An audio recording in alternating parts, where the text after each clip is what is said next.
Bien, merci, cher maître, et merci beaucoup pour cette invitation. C'est toujours un plaisir de venir discuter avec des praticiens chevronnés, surtout sur un sujet qui nous a inspirés, hein, moi et maître Charles Simon. Alors c'est vrai que les organisateurs du colloque ont eu l'idée malicieuse d'appeler ce colloque les 7 merveilles de la réforme de la procédure civile. Maître Joly nous a indiqué tout à l'heure que ça pouvait éventuellement être pris au second degré. Nous, en fait, on a été assez premier degré et on a décidé de structurer notre intervention à travers l'idée des 7 horreurs de la représentation et de l'assistance des parties. Alors oui, vous l'aurez déjà compris, notre propos risque d'être assez critique parce que dans le fond, il n'y a pas grand-chose à sauver de cette réforme concernant ce terme de la représentation et de l'assistance des parties. Et on pourrait résumer son apport en une formule assez connue par les Shadocks. Pourquoi faire simple quand on peut faire compliqué? Cette complexité de la représentation des parties est en grande partie liée à la déconnexion qui s'est opérée entre la procédure écrite donc avec représentation obligatoire d'une part, et la procédure orale, qui était accompagnée traditionnellement d'une absence de représentation obligatoire d'autre part. Et là, on se retrouve avec une espèce de bizarrerie de procédure orale avec représentation obligatoire, ce qui est un non-sens absolu et qui change beaucoup de choses. Alors naturellement, puisque le colloque est sous-titré « Réflexion et échange sur les nouvelles pratiques », un temps d'échange sera mis en place. Et puisqu'on a été soucieux de ne pas trop prendre de temps, on risque de ne pas être exhaustif. Donc surtout, n'hésitez pas dans la salle ou sur Internet de nous dire si une horreur aurait été éventuellement oubliée. Alors, je vais m'occuper des 3 premières horreurs, et puis je laisserai Maître Simon s'occuper des 4 dernières, tout en sachant qu'on a travaillé ensemble sur le dossier, si j'ose dire, et donc on pourra répondre de façon collective. Alors, sans plus tarder, commençons avec la première horreur, qui est la représentation obligatoire et le calcul du montant des demandes.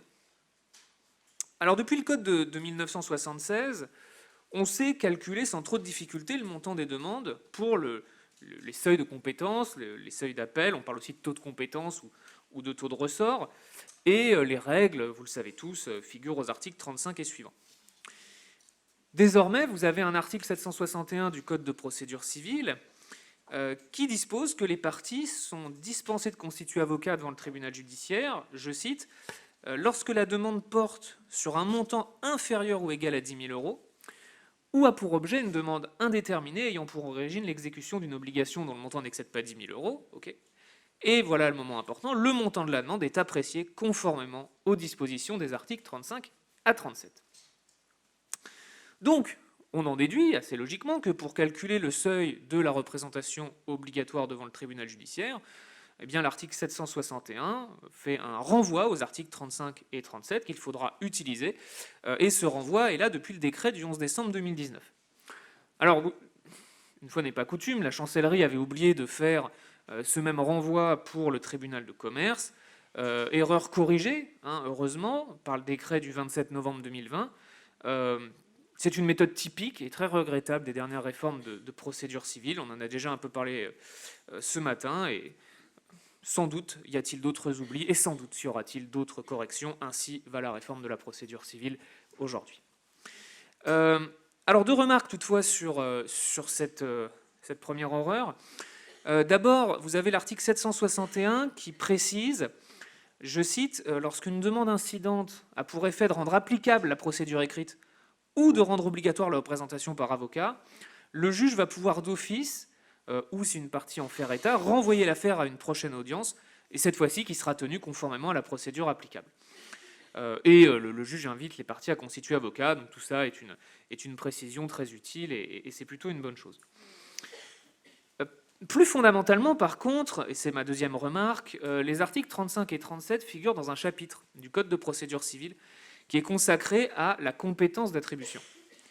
Or, là, il n'est absolument pas question de compétence du juge, mais de représentation obligatoire par avocat.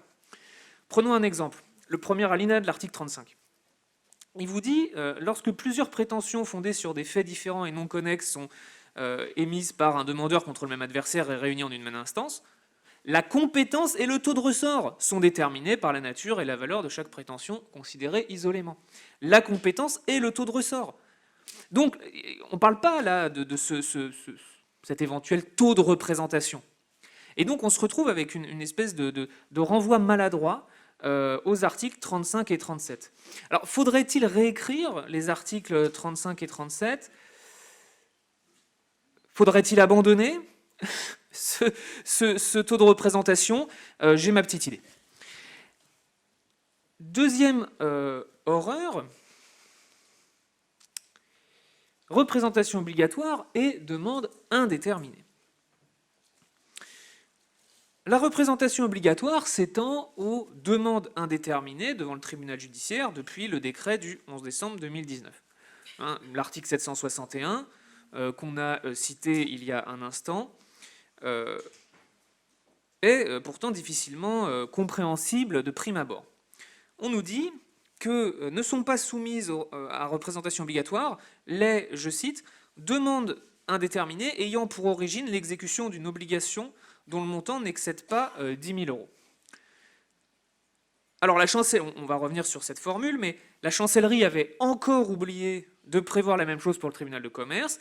L'erreur a encore été corrigée par le décret du 27 novembre 2020 qui a modifié cette fois-ci l'article 853.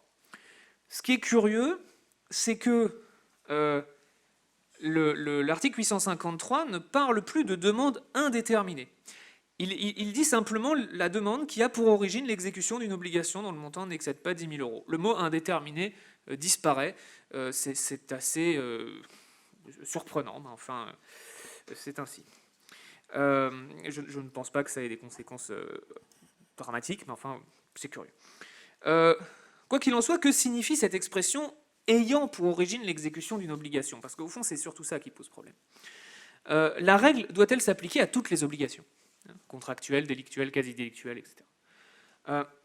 Le problème à notre stade, et pourtant on a un peu de recul par rapport à l'entrée en vigueur de la réforme, c'est que pour l'instant on a assez peu de jurisprudence, en tout cas à notre connaissance à Charles Simon et moi sur la question, alors que, et vous le savez très bien, c'est d'une importance capitale. Quid par exemple du cas d'un référé expertise pour un dégât des eaux, qui par définition n'est pas lié à ce niveau de la procédure à l'exécution d'une obligation chiffrée. Quid encore d'une demande de cessation de faits constitutifs d'un trouble manifestement illicite. Il y a quelques réponses. La foire aux questions du ministère de la Justice de février 2020 nous dit qu'il n'était pas possible, lorsqu'il n'était pas possible de rattacher les demandes à une obligation chiffrée au stade de l'introduction de l'instance, ce qui est souvent le cas en matière extra-contractuelle, la représentation pouvait être obligatoire. Et voilà ce que nous dit la FAQ. Si la demande ne peut être attachée à une obligation chiffrée, mais qu'elle se rapporte à une matière dispensée de la représentation par avocat, les parties ne seront pas soumises à l'obligation de constituer avocat. Je le répète si vous voulez. Si la demande ne peut être rattachée à une obligation chiffrée, extra-contractuelle, mais qu'elle se rapporte à une matière dispensée de la représentation par avocat, les parties ne sont pas soumises à l'obligation de constituer avocat.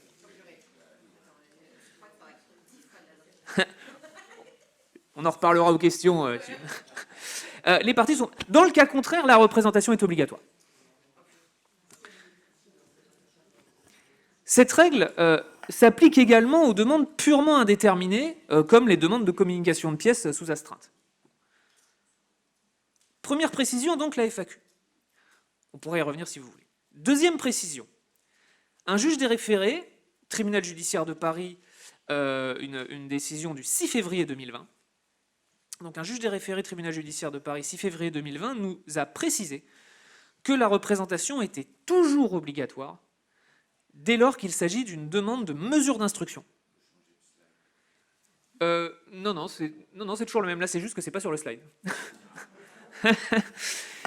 Mais ce sera dans la version écrite. Donc, dès lors qu'il s'agit d'une mesure d'instruction ou d'une injonction de faire, et nous dit le juge, qui est par nature indéterminée.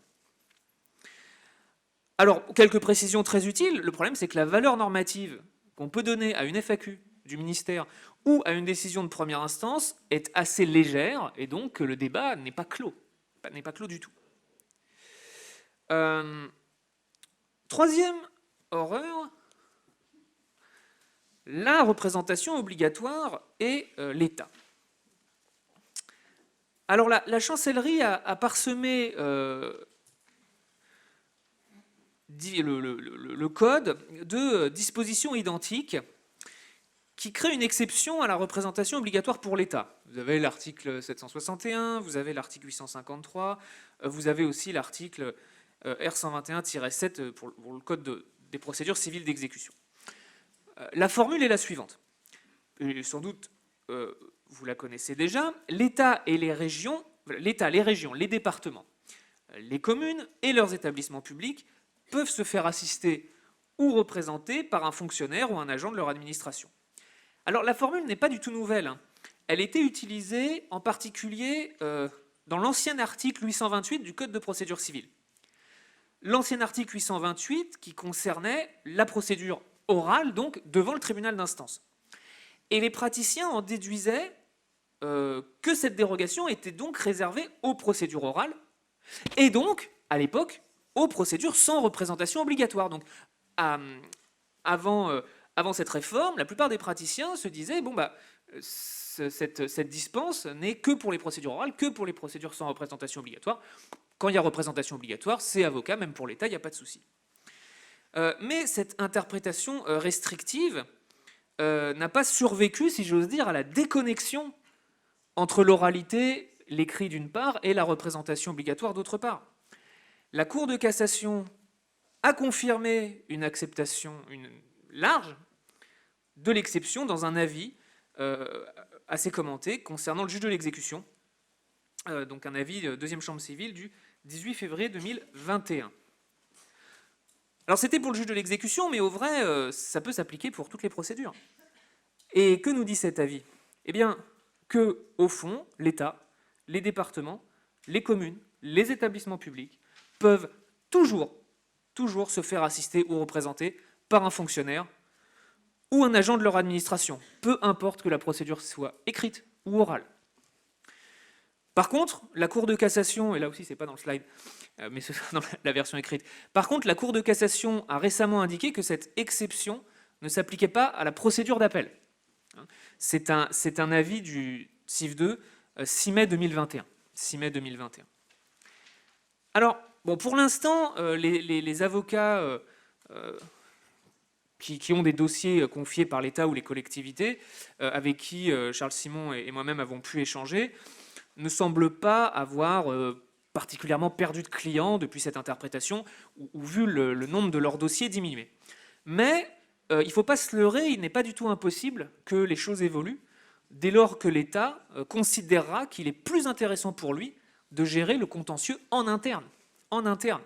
Et naturellement, à partir du moment où l'État va se dire je vais gérer mes affaires tout seul, et sans avocat, on va avoir une question pratique capitale qui va se poser: comment communiquer avec le représentant de l'État qui n'a pas accès au RPVA ou à Ibaro?